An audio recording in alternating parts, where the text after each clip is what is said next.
There you go. That's old school. Silverback Chronicles podcast. It's your boy Big H. I got my brother Dre. What's good? Tranquilo. My man. Triple Chilling, C. chilling. Yo. What's good, baby? Maintaining and chilling, bro. My peoples, we appreciate you. It's another week, another episode. We love you. Keep squares out the circle. Keep working hard. You heard? We got a special guest today. Not going to waste no time. We was on set with this brother. It goes back. He's the man of Baltimore. Everybody, ladies and gentlemen, Baltimore's own Larry Whaddup. What up? What's up, baby? What up, fellas? Yo, glad you came through, bro. Larry, what's up?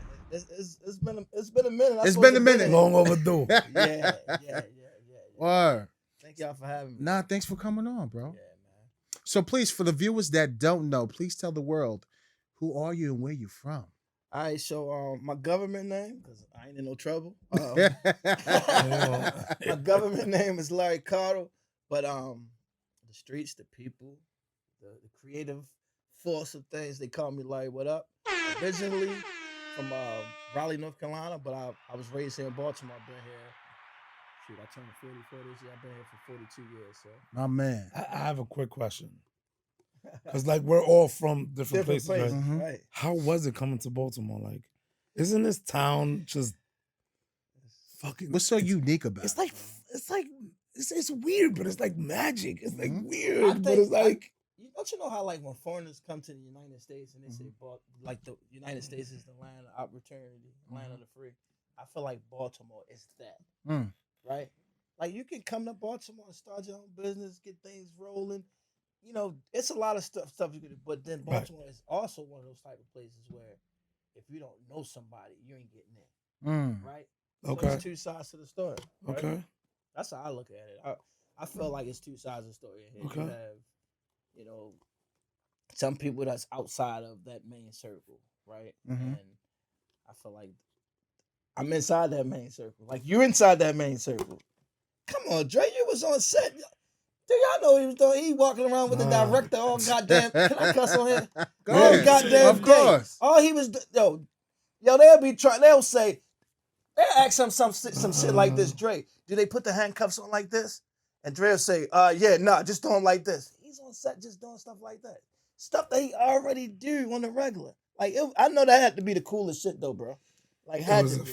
phenomenal, like, once-in-a-lifetime experience. Yeah, but they And I gotta met be so the many one dope-ass time. people like you. Yeah. You know, shout out to Thea, shout out to everybody. Like, Wow. everybody that's been on the thing. I don't even want to say your name Right. or the names, but like everyone from like the truck drivers to the caterers, Mhm.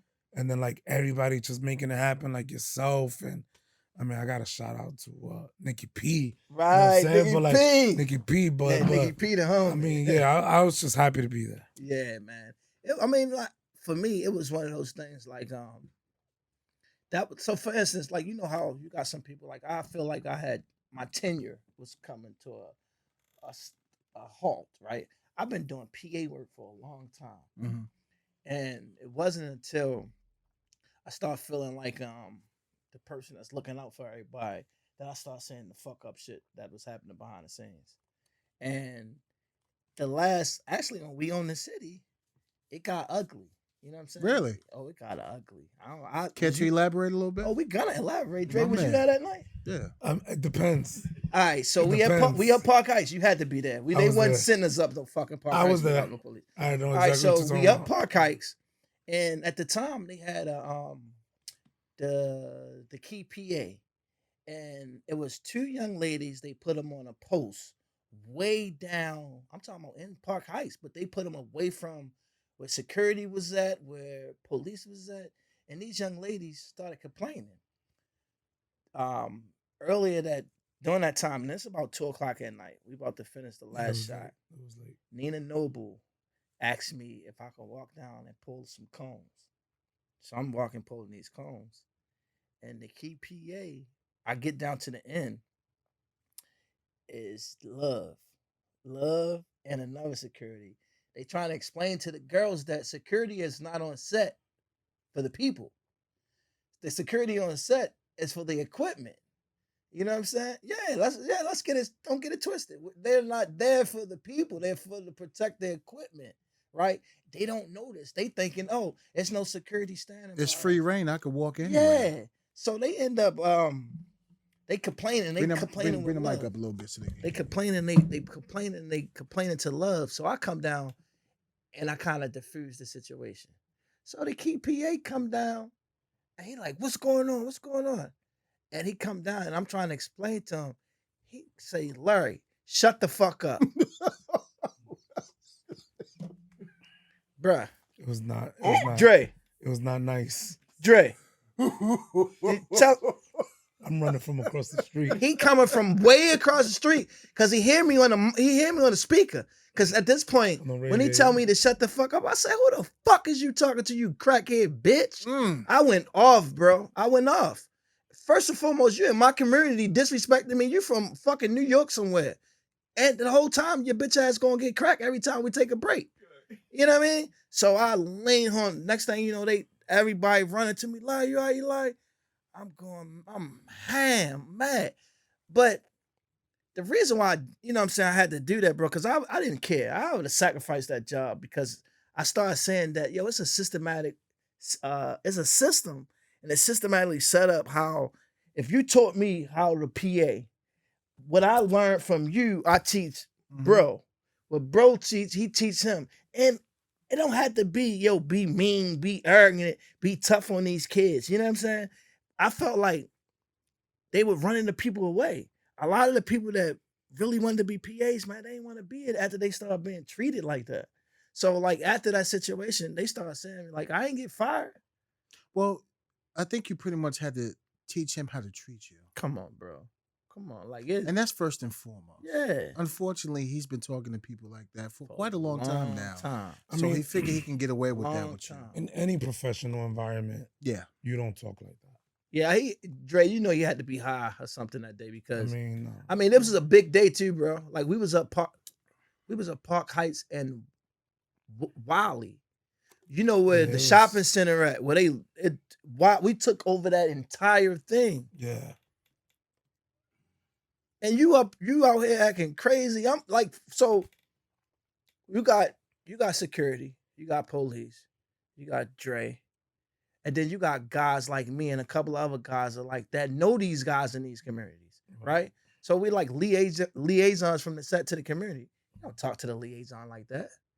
You know, son could have got his head smashed. You know what I mean? But long story short, at the rap party, yo came to me, apologizing, hugging me before I even get out the car. Yo, my bad, man. You know, it's cool. You know what I mean? Yeah. I mean, as long as he did that, right? Huh? As long as he did that, you know. Yeah, my thing was, that solidifies that you were right. You wouldn't even know I walked into the rap party and we had a great fucking time. But you wouldn't have known. That was a wild. That was. time. Yeah. So, but yeah, man, so off of that, it kind of gave me way more than most motivation to just say, you know, Larry, if you're gonna be on these sets, they got to be your set, right? Okay. And I just turned around and just started doing, you know, my thing. You know, at the same time I was working on We Own the City, I was working on my film, you know what I'm saying, More Than Hype Baltimore, right? So I would leave set, come to the office, or leave set, go film my stuff. That extra grind. Straight extra grind, right? And that was one of the things that kept me motivated because it was like, yo, I don't have to be here, right? I want to be here. Because I feel like I want to make sure that the people from the city get these opportunities. But if there ain't nobody in there like me fighting for them, then they're just going to hire Lord Tony or Billy from Towson and Tammy from Towson, but they ain't going to Morgan. They not going to go get, you know, no black kids to bring them on the set. And then they don't give us positions where we running the show. Why you in my town doing a story about my city and I don't see nobody black that look like me in leadership? That's a problem. I had a problem with that. Yeah. Ultimately, I mean, go ahead, Dre. So like I had a situation like that. Well, I have to say this. Being on that set was fucking magical. Yeah. For me. Yeah. Everyone there, for me, it was magic. Right. Like seeing it happen. Everyone I've met, it was just, I still have very good, close relationships with everybody on that. Now, the thing that you're saying right now, I had a similar conversation with my daughter with the community where I live. Mm-hmm. There's not a lot of Dominicans. I think there's only 2 Dominican families. Wow. Right. So is it the community's fault or is it the Dominicans' fault? You see what I'm saying? What I'm saying is this. I get it that there may not be a lot of like black people that may not be. I think it's more so like we need to get to there. We need to be more qualified. So it's a two-way street. I get it. But are you denying qualified people? Now, if you're denying qualified people, then it's fucked up. Yeah, well, see, the thing is, when I found out Or are we qualified? When I found out, my guys really didn't even know the system or how the structure of that shit worked. Say that again? I said qualification is opportunity. Because that's the same thing that I had with a big banker that was saying there are no qualified black and brown people. I said, but my question is, now that you know that, where are you going for that same opportunity when you started out in college and somebody gave you and you might have messed up 100,000 or 200? Exactly. It's the opportunity to get there. So I understand what you're saying, but I still think the opportunity has to be there for a person to get into those positions. Right. Okay. So now we talk about the opportunity, then that's marketing, right? That's promotion. Because like if we don't say anything about we're filming, if we don't say there's a film in town looking for PAs or you know what I'm saying, like we wouldn't know the films ahead. I mean, I wouldn't know. think Thea does a phenomenal job. She do a phenomenal job letting with it know casting. That. Big shout out to Thea. But she's letting it know. Like, yeah, but she's not the promoter. Like she's not the person to get the word massively out, right? Like I feel like Baltimore has groups. So like if you're in this group, you know about this. If you're in this group, you know about it. Yo, think about this, Dre. They film. I just seen somebody say we just wrapped the Linus. Yo, do you know like one time I seen them filming nowhere around here? I'm Baltimore. Like I know everywhere in Baltimore. I'm not one time seen the Linus filming. I know they here. But where they at? Downtown.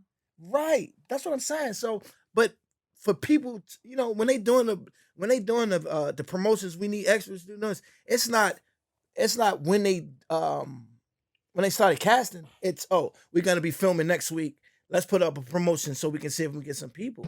But and I'm not, and you know, I'm just learning and I'm just knowing this. Mm-hmm. From what I remember talking to I don't want to throw his name. We own the city hire like 5,000 like so locals. that was different. So that's love. So we own the city was different. Yeah, they cast it to that point. A dope movie. You don't film a Bronx Tale in Brooklyn because never. Exactly. You see what I'm saying? It's 2 different areas. It's 2 different areas. You gotta have that lingo, that authentic. It's like we saying but I also see what you're saying. It's like we filmed a commercial about Baltimore, but we in DC casting. Right.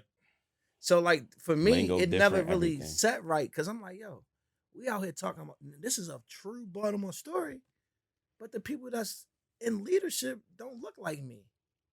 They ain't never walked these streets.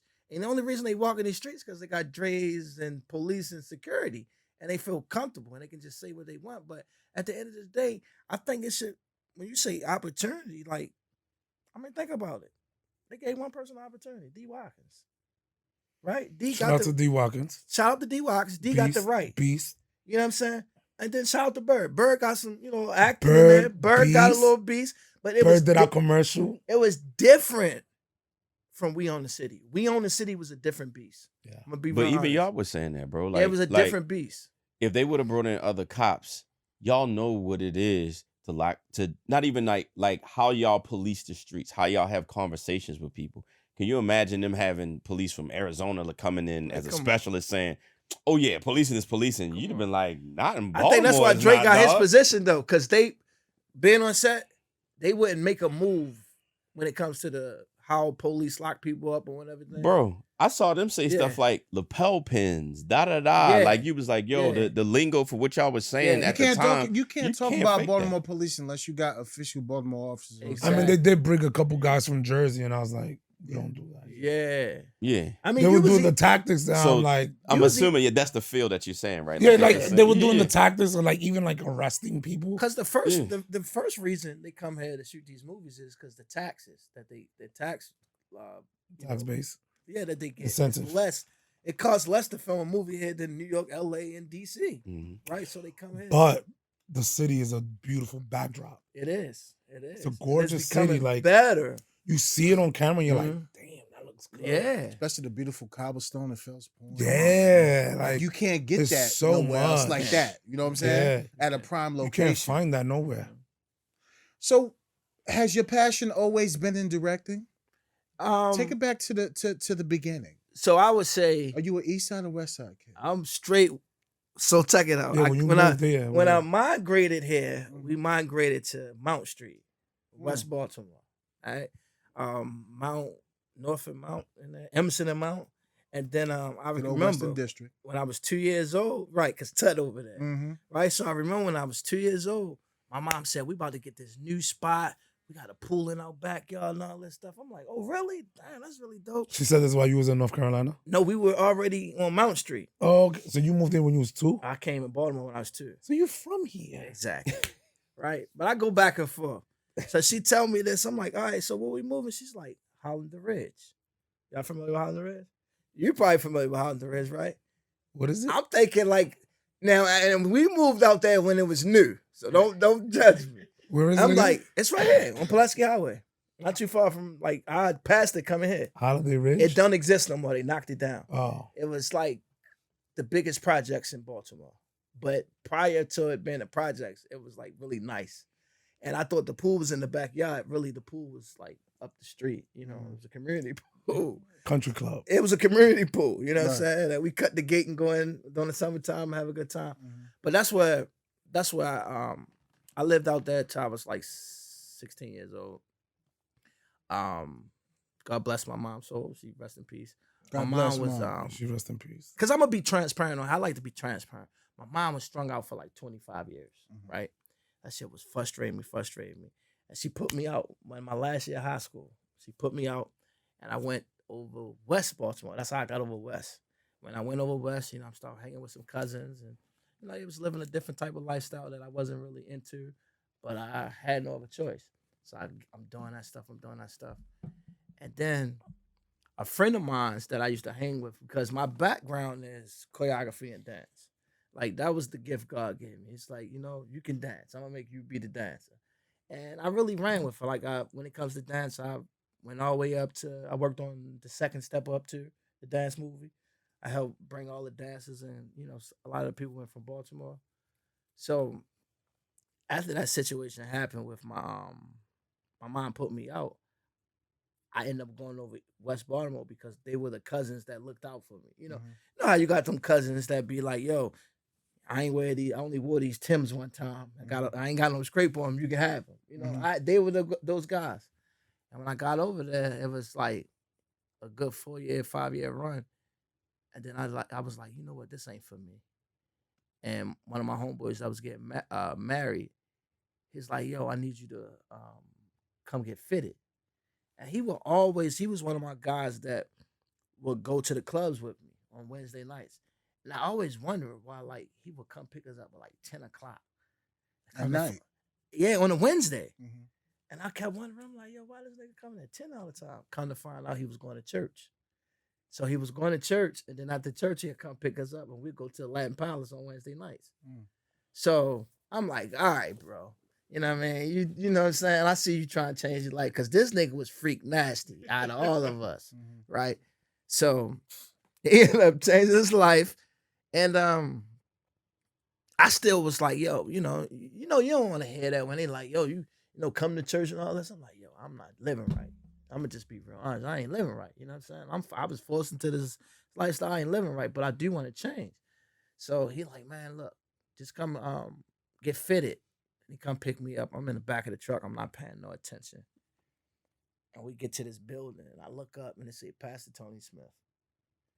And I was like, yo, didn't I tell you I told you, yo, I ain't ready to come to no church. And he stuttered. He's like, no. I'm when you finish the church service, you'll get measured. So I'm like, all right. I walk in. I sit all the way in the back of the church. And I'm sitting in the back, and I'm mad, first and foremost, because I don't want to be here. I feel like I'm not right being in here. in retrospect now, it's like, what is right? But I'm sitting there, I'm listening to the sermon. The pastor, after the sermon was over, immediately he said, anybody want to come down to the altar call? And my spirit just said, get up. And I got up. I started walking down. They started clapping. Pastor Tony Smith came over to me and started prophesizing. He said, you're a very influential black man. He said, but the people you hang around are very dangerous. He said, I'm not telling you what to do, but you got to make that decision. Well, shalala, do all the thing, hit me on the face. He asked the minister to come over. He said, stop. He asked him, can you pray with this guy? So he come over, he started praying with me. Now at this point, I'm like, you know what? This is my time to release. Because I wanted to release. I didn't want to be doing what I was doing, to be real honest. I wanted out of that, but I didn't know how. I always knew it was either college or the military, right? To get out the streets, you know what I'm saying? Or you go play a sport, right? Or you go to jail or die. It's only a couple of ways. So I'm sitting there, I'm like, fuck it, just let it out, Larry. Let it all out. And I'm talking about tears. Boom. I'm down on the ground. Man, I'm just tired of living like this. I don't want to live this life no more. I want to change my life. And when I got up off the floor, he said, if you serious, and I'm like, man, I want to go back to school and all this stuff. He said, if you're serious about wanting to go back to school, here's my card. I'm the director of admissions at Morgan State University. Wow. I was in school that fall. Wow. I tell that story everywhere, bro. Yeah, bro. See how God worked? Yo, and got in there, bro. That's dope. Didn't look back. I graduated in 5, got a degree in social work, and I've been moving since. I've been out of school, out of Morgan. I graduated from Morgan. Like, I literally was out of school for 5 years and went back to school and graduated. And I've been out of school right now, like 16, 17, college out of 17 years from Morgan State University. So that's a little bit, that's my transition, but I know it's purpose. You know what I'm saying? I know it's a lot of purpose. I'm just blessed to still be standing here, be here talking to y'all. You know what I'm saying? Like, in your district, it was, I don't know if y'all was here yet, though. It was like in 97. And I was in a car, one of my friends, and we was about to go to a studio session. And we was going out Pennsylvania. Yeah, music studio session. We coming out Pennsylvania Avenue. We get to Pennsylvania and Dolphin. Next thing I heard something go, pop, pop, pop, pop, pop, pop. Know what that is. The young lady that's in a car driving, it's my guy Manny. Me and him going to go to the studio. There's 2 kids in the back. One sitting on this side. I'm sitting in the middle of another. All I remember was I thought I seen something like this come over, like a protecting shield come over me. And in a split second, when I heard the gunshots, the girl got hit. She got out the car. The driver? The driver. My hand to the man, God can strike me now. She got hit. So when she got hit, she got out the car. We coming down Pennsylvania Avenue. Like, we about to be at Martin Luther King. She get hit. She jump out the car. Now she leave her kids in the car and the car's going out of control. My hand to I don't know what made me do this. It's just my intuition, my gut. I never did it ever, but something said, Larry, get out the car. And I got out the car. And when I got out the car was going this way. So instead of me following this way, I ran this way to catch my balance. And I ran around the car and jumped in the car. I was about 18 years old at this time. I ran around the car, jumped in the car, got control of the car. I looked over to my guy and I'm like, yo, you all right? He like, I got down to like Martin Luther King and Pennsylvania Avenue. He's like, nah. And I looked at him. I was like, damn. And I couldn't really fathom, like, it was a hospital here. And I just went to the Wendy's. And I went to the Wendy's and they usually had an officer there. Officer came out. Yeah. The officer came out. They was like, all right, we're going to call an ambulance. And probably like 15, 20 minutes later, ambulance came. They pulled him out the car. They tell him, they're like, tell your friend stay still. I'm sitting there starting to rain and shit. Next thing you know, he's straight like this on the stretcher. Then he rose up. And boom. I'm like, yo, what the fuck? And I remember my mom saying, like, that's people taking their last breath. You know what I mean? And that situation happened. And man, after that situation, I'm like, you know what? I'm done. You know what I'm saying? Like, it wasn't me, but just to be in that situation. But I felt, after some years, I felt like, damn, bro, I should get like a Purple Heart. You know what I mean? I got them kids out of there. You know what I'm saying? Like, them kids didn't get hurt. Ain't nothing happened to those kids. You know, What happened to mommy that left? she got hit, right? And when we got around, the door windshield, how was it? nah, so the bullets came this way. She To the driving. door. So whoever this person was, they came on the side. It was raining outside. The windows all cloudy. You got a They red were light? shooting from your side. They were shooting from the passenger side. You was on the passenger side? I was in the middle. He was in the middle. So you got a kid right here, me, a kid. Was that a He in red the light? front seat. Yeah, it was. So 1, 2, 3, 4, 5 cars ahead of us. So what ended up happening after a while, once we, everything cooled down.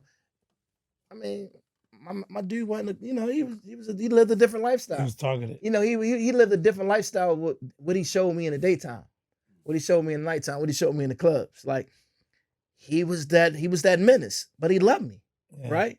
And somebody seen us when we was trying to go to the studio because I was out there. We was catching a hack, and somebody saw us catching a hack, and they followed us. Wow. And they hit him. They pop right there. And that's the thing about I hate to get on my high horse, but like the hip hop culture, like, everybody in music, I got a shooter. Those shooters that do whatever they do, and again, I don't know what they do. Right. But they say that they shoot people and obviously they run away. There's nothing like seeing someone take their last breath. Man. You know who goes home with that? First responders. Your AMBO, your firefighter, and your cop. We see those because you're running away. Right. The guy that did the shooting, Right. he's running away. Right. Seeing a human being take their last breath. That is I'm telling you that. That is something you never want to see. So after that happened, but the I don't want to say the cool thing, but the ironic part of it was, so I'm hearing shots. I'm hearing pop, pop, pop, pop, pop, pop, pop, pop, pop. The shots ain't coming in the car no more. What ended up happening? It was a police down there on the stakeout in the van, and he's sitting in his van looking up Pennsylvania, but he can see out his mirror down Pennsylvania, and he's seen the whole entire thing happening. Wow. Pop, pop, pop, pop. Hit him in his arm and leg. Put the suspect down. He didn't get away. Straight went to jail. So he stopped them from injuring more people. Yeah, stopped him from injuring more people, even getting away. He went to jail. They had a court case. I wasn't trying to be involved. I left to go to North Carolina. As soon as I got back in the city, they came to my mother's house. You're subpoenaed to go to court. And then the next day they said, you know what? You don't have to come to court because he pleaded guilty. And they gave the dude life plus 40. You know what I'm saying? But your homeboy died? Yeah, my homeboy died. May he rest in My peace. homeboy died. Yeah, my homeboy definitely died. How about mommy? She lived? Yeah, she lived. The kids wasn't harmed. You know what I mean? But just those type of things, man. Growing up in Baltimore, like I said, I wasn't from here, but I got a lot of people in this town that really respect me and love me. You know what I'm saying? And they was those type of dudes. But my transition from there is like, I went there, I went to the church, I went to school, and out of that, I ended up going to college, graduating from Morgan with a degree in social work, minor in marketing, and I always been into video and film. You know what I'm saying? So like, when I really got a chance to like breathe again, I'm like, you know what, this is what I want to do. So like, 2017, I decided to start my own media company, and basically that's where the whole vision of More Than Hype came from. You know what I'm saying? So where did Larry Whaddup come from? Larry Whaddup came from King Los. I don't know if y'all are familiar with King Los. So I used to be Paula Campbell's choreographer. I was Tim Trees, Bossman, Rod Lee, all those guys. I would do their shows. I put their shows together. So like, while all this stuff is happening on the left, I'm doing this stuff on the right, which balances everything out. You know what I'm saying? It's like Beauty and then the it was like the Beauty and the Beast, right? And King Los was going on tour one day, and he was like, actually, he did a show. Actually, Kevin did the show at the Belvedere Hotel, and it was like a drummer, some singers, and Los was rapping and everything. And after the show, I told Baines, I said, yo, we're going to take this on the road. And everybody around the city, they'd be like, Larry, what up? It's just general. Like, it's like, Larry, what up? Like it's sort of like what you got going on, what's popping. Right. You know what I mean? Because you never know. You're all over. I'm all over, but it comes together, right? Mhm. Los was like, yo, you should make your Twitter name at the time, Larry Whaddup. And that's how I got Larry Whaddup. That was like in 2015. Mm. I came up with the Larry Whaddup. But people was already saying it. I just stuck with it. That's dope. So what's your why now in life? My why is my daughter. You know what I'm saying? I got a beautiful 5-year-old daughter. She keep me on my P's and Q's, man. She love everything I do. And I don't know, man. I just want to make sure when my time is done here on this earth that I provide enough things that she need to keep her going. You know what I'm saying? That's what's up. Yeah. So with that is the acting thing still? You still want to do that? Is it producing? Like what you got going on? Bro, I feel like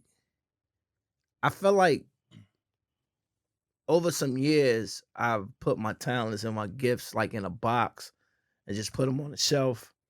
And I feel like in the last couple of years I've been able to just like start bringing those things back out. You'll be surprised how a lot of people feel that way. Yeah. I don't know if it was after the pandemic, but Okay. like a lot of people are like, you know what, I'm Yeah. gonna do what like I'm supposed to What be I'm doing. supposed to be doing. Like, so for me, it's just more so like not whatever I'm called on, whatever my spirit say go with. You know what I'm saying? Like, I've been doing a whole lot of hosting. I just did the Under Armour's town hall meeting. I did CIAA invitation. I just did Downtown Partnership, Candyland. I've been doing all the waterfronts the whole entire summer. So like I've been back on the mic. So when I was out on the road with King Los, I was his hype man. But when I got off tour, I decided, I said, you know what? I'm not gonna do that. And you know, most guys would have went and got a job in a club or this. I came back and started my marketing company. I said, you know what? I ain't doing hyping right now. And I just wanted to start my marketing company. Now all of it is starting to add up. You know what I'm saying? Everything is adding up. It's meeting where it's supposed to meet. But That's beautiful. I just want to keep pushing, man, being an example and a motivation to the people. You know what I'm saying? Like How do they find you? Grew up without a father figure. Grew up with a mom struggling on drugs. If you was to tell anybody I'm who I am and what I've accomplished, people probably wouldn't believe it. Mhm. But I always believed in myself, and that's why I kept pushing. You know what I'm saying? Mhm. How do they find you? Y'all can catch me on Facebook at Larry Caudle. That's LaRoyCaudle. Or you can catch me on all social medias. It's Larry_Whaddup. And you can catch me on the website, THEBR8EAK media.com. Nice. Yep. So what you got coming up in the future that So the one world of- should know about? Whoa, I want the world to know that I have this dope project coming out called More Than Hype. It's What is it about? It's a film about Baltimore's music scene and culture. It dates back 3 generations, all the way back to like 1993. And I covered 3 generations of music, culture, and the scene in Baltimore. I got some heavy hitters in here, you know what I mean? One of my OGs in here, your bro, Boo Man, you feel me? Rod Lee, Sean Caesar, Kevin Lyles, Makiba Riddick.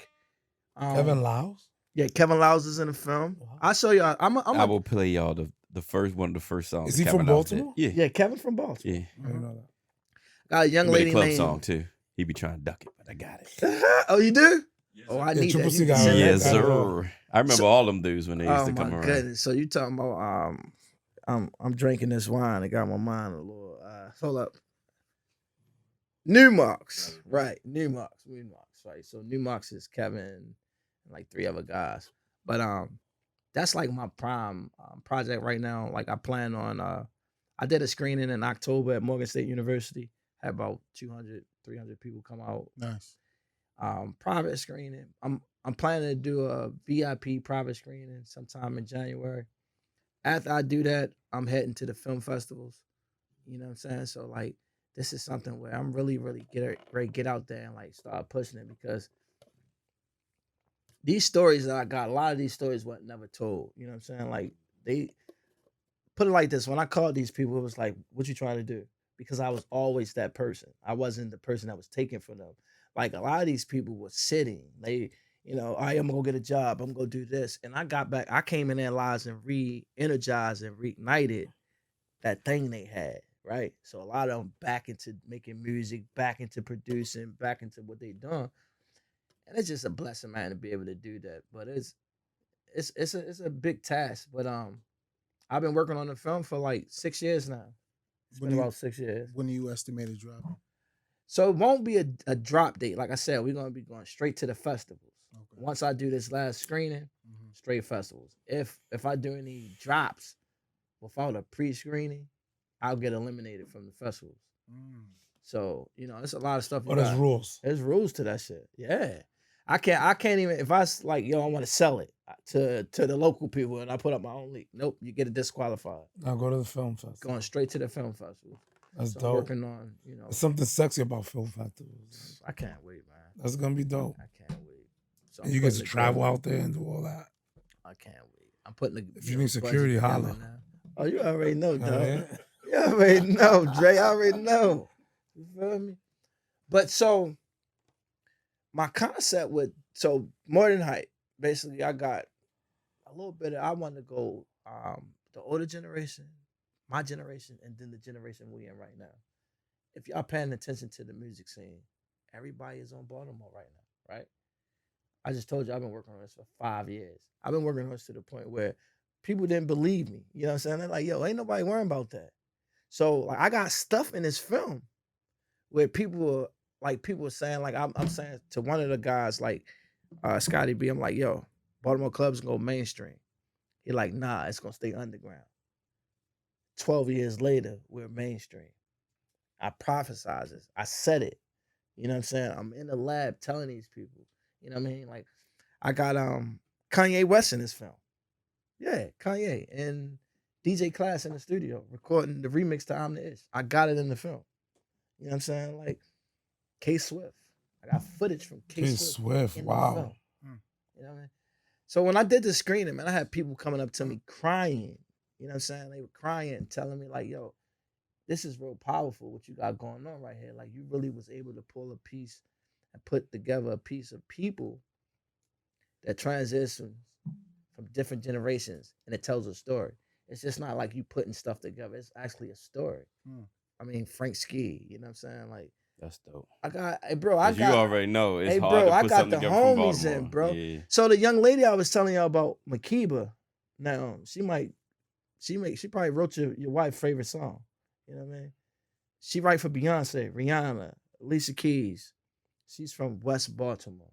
Wow. At one point, she used to be the golden child for Rock Nation. She was the pen. She's from West Baltimore.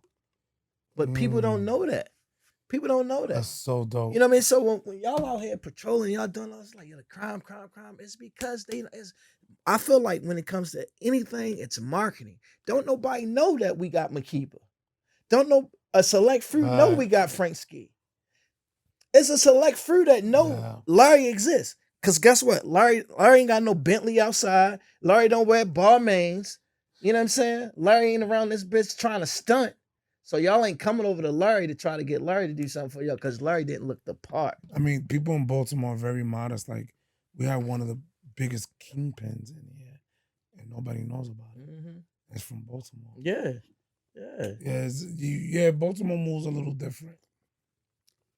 It definitely move a little different, but I wouldn't trade it for anything else, man. It's mainly who the man I am. You know what I mean? Like, but let me ask you a question. So what makes it Baltimore music? What is the difference between like Baltimore music, the Jersey dance? It's the BPMs. What is the BPM? Beats per minute. So anywhere, our music, Baltimore club is anywhere between 120, and you correct me, bro, if I'm wrong, 120 to like 127. Anything over 130, I would say 130. Anything over 135, that's like Philly, Jersey. It's really sped up. You know what I'm saying? So what you hearing now? Oh, okay. But even the Baltimore producers is trying to make the club, the Jersey club, because they feel like that's what's most influential right now, right? So when you hear that stuff, it's like I was telling my brother earlier.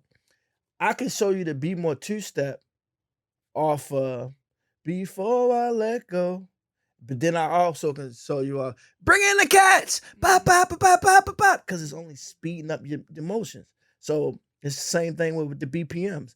If I speed up the way I'm dancing, if I do a move and it's, but if I go, you know what I'm saying? That's speeding up the BPMs. And that's basically what club music is you got levels. So when you go from, I think what they doing in Jersey is every bit of like 135, 140. What about Chicago? Fast. That's juke. That's juke music. But they all brothers of ours. So Baltimore Club, we took Miami, Chicago House, and some Euro. And we infused all that together. You know what I'm saying? So it's the Miami bass, some Chicago, Euro, and sampling. So it's a unique style. It's a unique style. Ain't nobody ever did it. I mean, his brother got called from Diddy to do the remix for I can't think of. Find it, bro. The thing. What's the song? Yeah. That's the joke that everybody's playing right now. It was on Last Trainer. Nah, so that beat that everybody playing right now, that's Rod Lee. The DJ that mixed that blend that, his name is DJ Dizzy. But the producer that made that beat is Rod Lee. Mm-hmm. The same producer that made That's My Pain Away. All that. Okay, yeah. Yeah, that's the same producer. But he never said nothing. So the whole world, they trending off his music. So which one your brother did that? Did he hit you up? No, he did. So he did Watch Out for the Big Girl. He did a remix for one of Diddy songs. It was on Last like, Get Off Me. Yeah. Get off me. Yeah. That's my shit. But it's all Baltimore Club. So these guys, like Diddy, Jermaine Dupri, all these guys been on the Baltimore sound. But at the end of the day, Baltimore didn't have a system. We didn't have like when you go to New York, you know it's Def Jam. Right? Right. When you come to Baltimore, what label you think of? Right. No clue. Right. It wasn't no house. It wasn't no staple.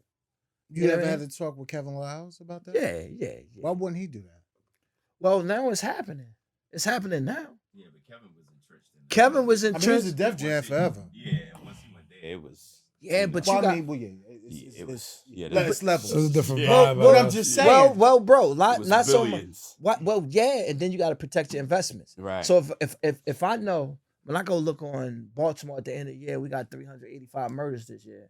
And if I go invest in Dre, and I know Dre be outside with Lil Pookie, Andre, and all those other niggas, I can't do that. I can't put $500,000 into you and you can go right back outside on the block. I can't do that. Well, it depends. Nah, bro, that doesn't depend. That's why it's been done. Yeah, and then it's been broken. That's why think about anybody from Baltimore. They ain't been successful. Even Los, he ain't successful. He make money, but that's not success. Success is doing what you wanted to do. He wanted to be a famous rapper and make money off of it. He's a famous rapper, but he ain't making money off of it. He's not successful. He wanted to do the things he do. That's not being successful. Well, I think it's on the mindset of that individual. I don't know, man. I just feel like because you can't let where you live deter you from your objective. If you're gonna stay focused on that and objective and be driven, then you eliminate where you live to get the result that you want. A lot of people don't because they don't have the right support system to fly them to that mission. Right. You dig what I'm saying? Yeah. So you can't just say that. That's based off the individual and what they perceive and what they want in their life. Yeah, but at the end of the day, we got to protect our investments. If I know, if I came in here right now and you say, you know what, Larry, you can be involved in what I got going on here, and I come in and say, yo, we're going to put some money to the table, and then 3 weeks later, you see me over wall bashing such and such, hanging out on a corner, you're like, yo, we doing business. It's the same day with the industry. The industry ain't gonna give you $500,000 to send you back to Baltimore to be on Pennsylvania and Gold. Right. No, my point exactly. So that's my point exactly. That's the problem. So it's easy to hit the boroughs, hit LI, hit, you know what I mean? Hit everywhere and just be like, I'm not gonna invest in a Baltimore artist if I can. If I can go, Kevin, because Baltimore during that too. time, Kevin They're too could fuck entrenched. everybody. But I'm just saying, you know, why wouldn't he bring that back? Because the same thing. It's too easy. To me, I'm looking at it from a standpoint of not then. Right. You're talking about now. You know what I'm saying? Now. Okay. You know what I'm saying? Yeah. I mean, I get Def Jam. It's different. It's a powerhouse. So, but to now, though, moving forward, So like once you made everything in New York, yeah, you know what I'm saying? It's just a conversation. I'm Yeah, curious to but big inquire bro, about. but think about this. Would you come back where there's no system? You can set that system. Nah, up. you don't have time to set the system. with all the no, experience. no, how? Research and we don't development. have time. He don't have time Yeah. to set the example. And Well, that's well, he Yeah, he they got don't to put say- somebody in that's a good place. question to inquire about. We got to Right. step up. That's a Right. good 'Cause they don't- investigation. 'cause Yeah, they we don't- got to good step question to up. Yeah, inquire because they don't about. do R&D no more. We, Yeah. but, They don't. but at the end of the day, Well- we got to do it, and then we got to get the support from him. I'm gonna give you a prime example. Probably like 2017, I was like, you know what, yo, I want people to take me serious. I need my own workspace. I need my own office. And me and Beans, we decided to get a 430 square feet space, right? And I stayed in there for 10 months. And I mean, we knocking out, we doing video shoots, videos, photography. We had a little small studio in there. And then in 10 months, because of the owners, they were white. They felt like we were bringing too much energy. Because I ain't gonna say noise, too much energy. When I was ready to go pay the bill, they told me they didn't want me to renegotiate the contract. So I had to, in a split second, I had to figure out what we had to do. I found another spot off of Craigslist, where I'm currently at right now today, right? I jumped out there myself, and then the support came, right? I jumped out there and said, you know what, damn, these wings do work. And then the support came, the Unruly, the Detail R, Baltimore City. But bro, there's no structure. There's no structure. There's no structure to say, Kevin, come back and support, right? Mm. If Kevin come back here, Kevin don't have time to build the structure. He can say, you know what, I can support the structure. You want plug and play. Yeah, the guys are still boots on the ground. We gotta create the structure. And that's what we've been doing. That's what I've been doing. I've been part of it. You know what I'm saying? Like, you know, big shout out to Riley and Sean Caesar, because this is the first time y'all might hear this on air, but I've brought the conglomerates together. So Club Kings, Unruly Records, we're about to start what we're calling 1303 Radio, the home of club classics. Okay? You heard it first here on Silverback Pod. Amazing. Wow. That's Thank you. dope. Thank you for that honor. Basically, what he said was, yo, Wow. put together two boroughs that just don't like. Y'all know this from He police. put together the Bronx and Brooklyn. Right, you see what I'm saying? Yes. To Like, make history. To y'all make been- history. Listen, Yeah. y'all been East Side cops. Y'all know how it is from being over East End. Like, Right. don't nobody go over West. You don't know what's going on. That's how, like, you. That's what he did. I bought Because the they just don't rock. They just don't rock. They don't rock. And they understand that, like, yo, we got to get out of our way, right? Yeah. What we going to do? We're going to sit here and let Tiesto make 50 million this year. We're going to let Diplo make 25 million this year. You know what I'm saying? We're going to keep Yeah. complaining online saying that these niggas are stealing our music. Because they. No. Yeah. That, We're going to get in line and we're going to do So what you we Oh, saying need to do. they stole your music, you saying? It's not that they steal it. Nother, That's a whole nother topic. Hey, listen. It's like how he do. I'll say it. Speaking up for DJ Speak Boo up. Man Speak up. and Jimmy Jones, rest in peace. Because I was there with them. Yeah. Yeah. Facts. Stole the Fact. music, point blank and period. I'll Yeah. put it out there because I was in the studio with them. And there's a whole nother, you know what I mean? We'll talk offline. And there's a respect to it. Shout out It to is. him. Yeah. But like he said, because there's no structure here, it's easy. It really ain't stolen if they like, let me borrow that real quick. Because you Yeah, don't, yeah. because Yeah. because guess what? Thank you. Yeah. Because you And don't who will don't check me? believe in it. You don't believe in it. Right. It's So like, y'all yo, know if somebody Nigga. stole something from the LI, somebody stole something from the Bronx, somebody gonna so- come now, on, man. knock on the door. Come So on. dog, where that check I'm at? not going to just Ain't no system. I'm not just giving it away like that, man. Like if it was me that had the music, The whole sound. I'm not giving y'all that music just Yeah. like that. I don't care how cool you are, right? Because it's worth that. It's gold. Yeah. But it was guys that had all that music and they were saying, "Oh, yo, thank you for having me along. Here's my whole Yeah. here's my whole drive Mm. of all my records and every club producer record in the world that came from Baltimore." And now they get your records Mm-hmm. and now they make you a problem. Mm. They say you're a problem. We can't have you around because they got your records now. Mm-hmm. And now they making 20 and 50 million a year off our Easy. sound. And I don't know a Baltimore producer that made 50 million or even a million. Facts. You talking about these dudes that's making 50 and 25 million and they playing the same music at these festivals Mm. a year? Mm-hmm. I think the Yo, other the day brothers are mad. did you not like the other day, not the other day, but like a while ago. And I don't know, just clarify, like Drake took a sound that was from Baltimore. Listen, that dude Not good, took or like sampled or whatever it may be. So Right? Gordo. How about we word this correctly before we dive into anything about that Yeah, artist? I'm just so saying. it wasn't. Like, So Don't Drake's get fried. sound. So Drake's sound was more of like a house. So it's Chicago. It's Yeah. old school Baltimore and And that. house. But from what he's saying is literal. So picture somebody taking your voice. So there are vocals that you can hear. Rah, And some rah. of these DJs when they do that. So if you hear that, that's Baltimore type of. That's If you somebody hear- singing that. So no one's if ever I had done y'all that. in the back, No. no. So If if you I hear- so like H will say, yo, what's up? Blah blah blah. This, that, and the fourth. You hear his voice in the background. Somebody samples his voice. They're like, put it yo, in I the want to song. make that as a club beat. And then somebody makes 50 million off of his voice every time it drops. And you hear the club going, yeah, yeah, yeah. And they're like, yeah, da, da, da, da, da. You like, that's H's voice. So Yo didn't get $1 off of that? That record You didn't with come back? So I don't know if you listen to Drake's Drake, right?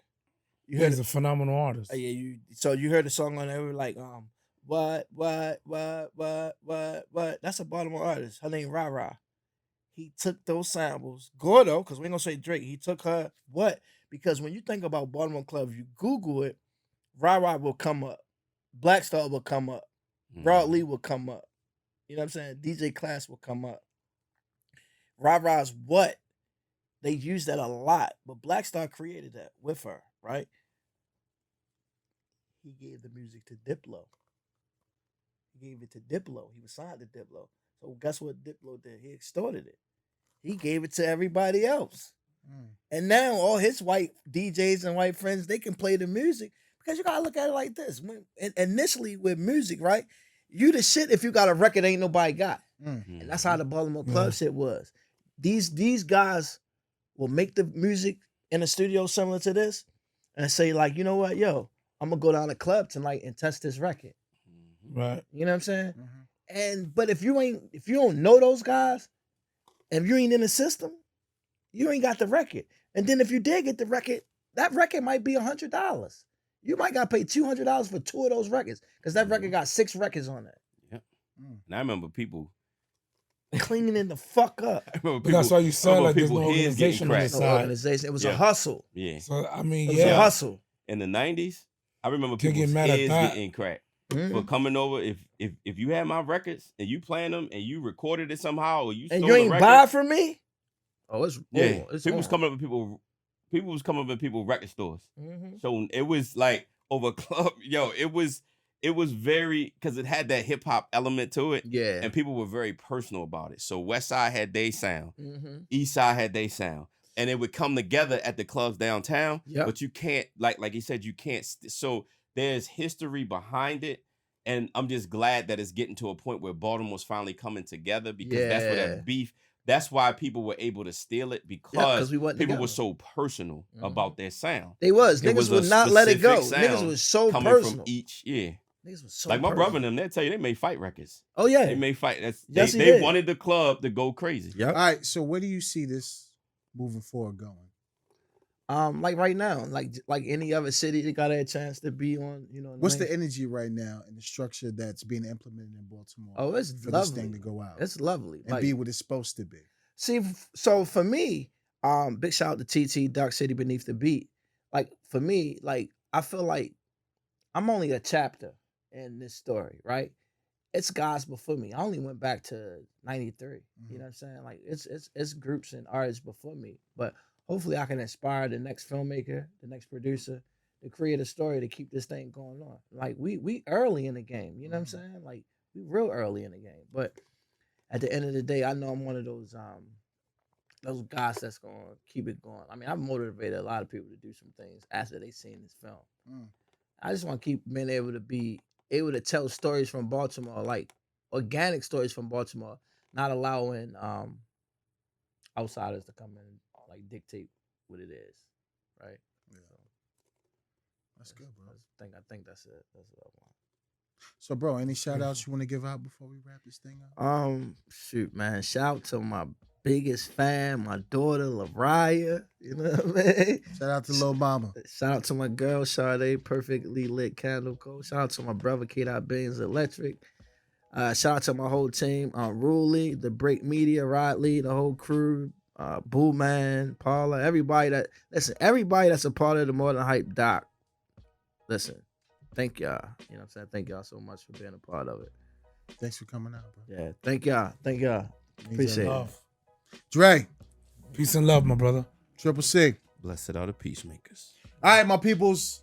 Another phenomenal episode. I want to thank my brother Larry Whaddup for coming through, telling the world about the history of Baltimore and the music, the culture, and appreciate him for giving his personal experiences on life and where he came from, because that's huge in growth. That's huge in what we're trying to do, especially with people. Everybody goes through it. But your mentality means everything. What's your why in life? And what are you going to put online to change that perspective? Just because you're born and raised somewhere doesn't mean you have to live and do the same things some people do. So we appreciate you. We love you. Keep tuning in. Tell a friend to tell a friend. All right? Keep squares out your circle. We love y'all. Be safe. Peace. Peace.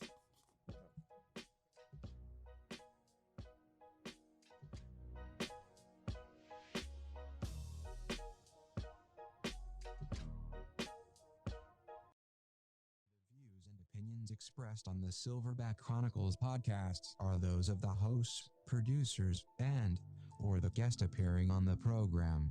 They do not reflect the views and opinions of the federal, state, or local government.